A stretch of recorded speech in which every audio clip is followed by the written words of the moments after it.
Parmi les 25 personnes arrêtées ce mercredi en Allemagne, on trouve un prince, d'anciens soldats d'élite, une ressortissante russe ou encore une ancienne députée d'extrême droite.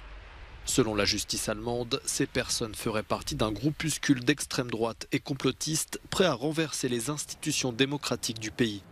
La justice les soupçonne d'avoir fait des préparatifs concrets pour pénétrer violemment dans le Bundestag, le parlement allemand, avec un petit groupe armé. La ministre allemande de l'Intérieur parle de complot terroriste. Les investigations permettent d'entrevoir l'abîme d'une menace terroriste issue du mouvement des citoyens du Reich. Selon l'état de l'enquête, l'organisation terroriste présumée mise au jour est fondée sur des fantasmes mutuels de renversement et des idéologies conspirationnistes. Selon un expert qui travaille à la télévision allemande, le plus inquiétant reste la présence parmi les suspects de personnes issues du milieu militaire. Ce sont d'anciens soldats de la Bundeswehr qui ont accès aux armes, qui sont très bien entraînés comme les forces spéciales à l'époque.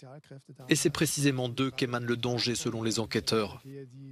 Là aussi, les préparatifs avec des exercices de tir et autres avaient déjà commencé et c'est pourquoi ils ont également dit qu'il faut une arrestation maintenant. Outre les 25 personnes arrêtées en Allemagne, une interpellation a également eu lieu en Autriche et une autre en Italie. L'enquête vise au total une 50aine de personnes. Sur les 300 000 soldats russes appelés lors de la récente mobilisation partielle du pays, 150 000 sont actuellement en Ukraine. C'est ce qu'a dit le président russe. 77 000 seraient déployés directement au combat. Vladimir Poutine a assuré qu'il n'y aurait pas de deuxième mobilisation. Il a répété défendre les intérêts nationaux contre l'Occident et également admis que tout ça était très long. Bien sûr, c'est peut-être un long processus, mais de nouveaux territoires sont apparus. Eh bien, c'est un résultat significatif pour la Russie.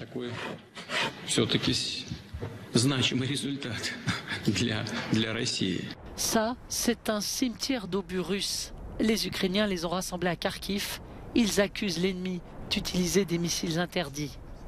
Des missiles dont sont victimes des civils.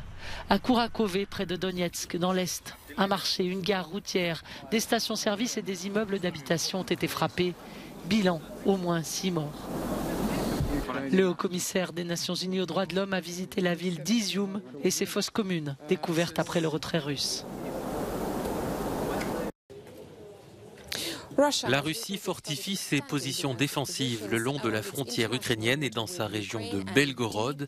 C'est ce qu'indique le ministère britannique de la Défense, ajoutant que depuis au moins avril 2022, des tranchées ont été creusées à Belgorod. Les nouvelles constructions sont probablement plus élaborées pour résister à de potentiels assauts. Selon l'Institut pour l'étude de la guerre, les régions de Belgorod et de Koursk ont annoncé la formation d'unités de défense territoriale en prétextant d'une menace d'assaut terrestre de la part de l'Ukraine sur les régions frontalières. D'après le ministère britannique de la Défense, la principale faiblesse de la Russie est le manque d'évaluation stratégique. C'est ce qui a probablement mené à l'invasion de l'Ukraine. Londres déplore le manque d'analyse impartiale de la situation en prenant des décisions motivées par opportunisme politique. Il est tout à fait possible que les autorités russes fassent la promotion de préparatifs défensifs à l'intérieur du territoire internationalement reconnu afin de renforcer le sentiment patriotique. L'Institut pour l'étude de la guerre ajoute que le Kremlin semble changer sa stratégie de communication. Moscou communiquait peu sur la guerre pour éviter les inquiétudes du grand public. Les choses semblent changer afin de préparer la population à de potentielles futures vagues de mobilisation. Le ministère russe de la Défense ne peut former simultanément qu'environ 130 000 conscrits au cours d'un cycle de mobilisation biannuel en temps de paix et il s'efforce péniblement de préparer un plus grand nombre d'hommes sur une période plus courte. Le président russe Vladimir Poutine multiplie également les mesures pour empêcher les hommes mobilisés et leurs familles de se plaindre des problèmes de conscription. Vladimir Poutine a signé une loi interdisant les rassemblements dans les bâtiments gouvernementaux, les universités, les écoles, les hôpitaux, les ports, les gares, les églises et les aéroports, probablement pour empêcher les émeutes et les protestations parmi les hommes mobilisés et leurs familles. Au procès du vol Rio-Paris, le parquet n'a requis aucune condamnation contre Air France et Airbus, jugeant la culpabilité des deux entreprises impossible à démontrer. Aucun manquement ni négligence en lien direct avec la catastrophe ne peut être établi, selon le ministère public, qui a évoqué avant tout un drame humain. Des réquisitions qui ont suscité la colère des parties civiles.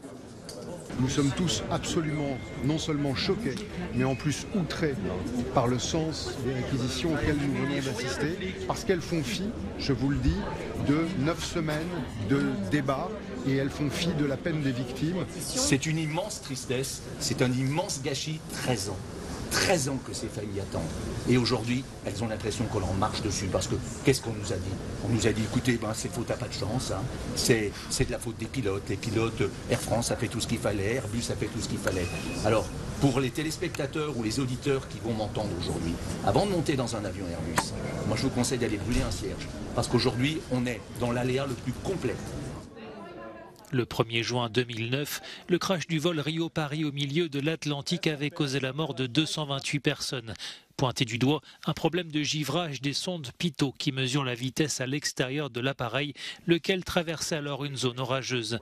Déstabilisés par des données erronées, les deux copilotes, alors aux commandes, rejoints ensuite par le commandant de bord, n'ont jamais réussi à reprendre le contrôle de l'avion qui a chuté dans l'océan. En France, une partie des cheminots était en grève ce mercredi alors que s'ouvrent les négociations sur les salaires. Pas de mobilisation massive, mais des perturbations localisées, notamment sur l'axe Lyon-Paris. À la gare de Lyon-Pardieu, ces usagers s'adaptent et certains comprennent.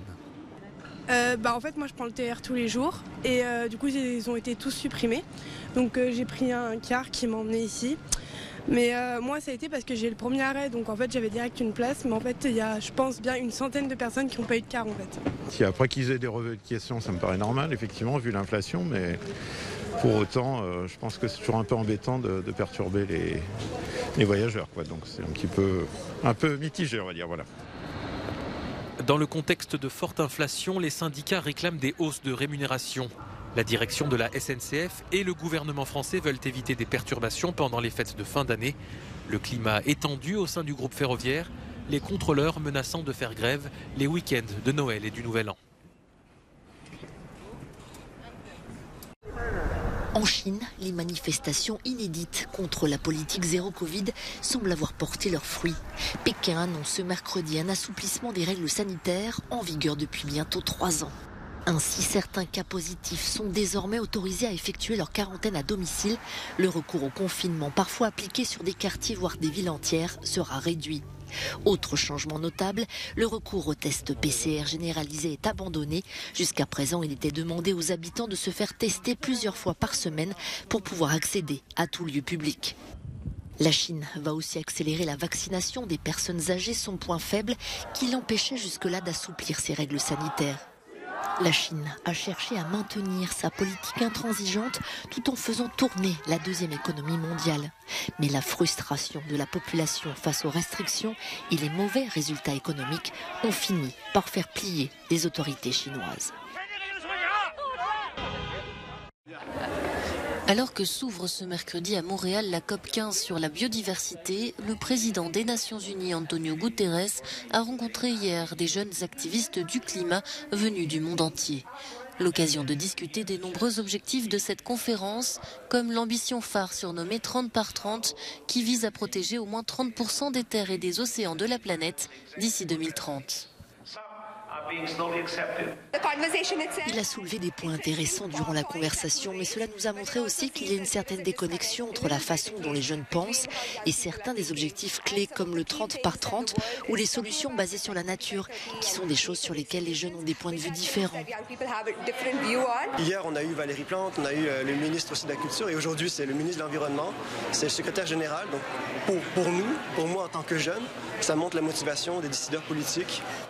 Les négociations s'annoncent difficiles pour les 196 États participant à cette conférence et la société civile compte bien se faire entendre. Lors de son discours d'ouverture, le Premier ministre canadien Justin Trudeau a été interrompu par des militants des peuples autochtones qui réclamaient la fin de l'invasion de leurs terres pour sauver la nature.